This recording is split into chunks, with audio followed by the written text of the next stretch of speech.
মায়ের চরণে আমার শতকোটি প্রণাম জানাই। আমার আজকের নিবেদন,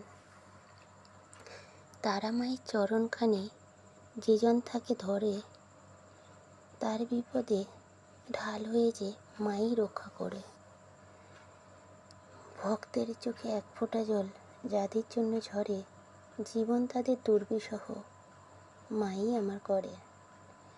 তাই তো বলি, সময় থাকতে ছাড়ো লোভ আর হিংসা, মায়ের চরণ স্মরণ করো, উড়বে মনের আশা। নমস্কার, জয় মা তারা। এখন সেই ব্যক্তিদের কিছু বলি যারা সর্বদা আমার বদনাম করে বেড়ান আর ঝুড়ি ঝুড়ি মিথ্যা কথা বলেন। এই যে এত মিথ্যা কথা বলেন আমার নামে, ভোগ করে না, তার বিচারের ভয় নেই। যে মানুষটা নিজেকে ভগবানের চরণে সমর্পণ করে দিয়েছে, তার নামে এত মিথ্যা মুখে আসে কী করে? সত্যি বলছি, মিথ্যাতে যদি অস্কার দেওয়া হতো তাহলে সেটা আপনারাই পেতেন।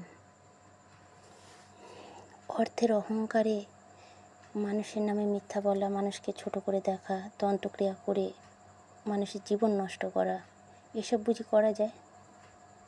একবারও মনে হয় না যে সৎ মানুষের সাথে ভগবান সর্বদা থাকেন?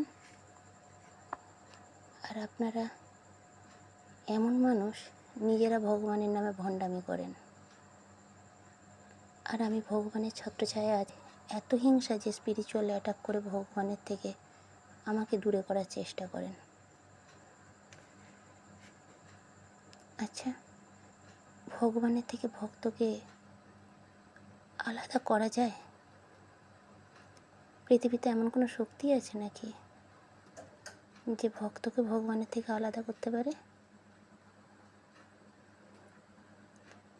নমস্কার।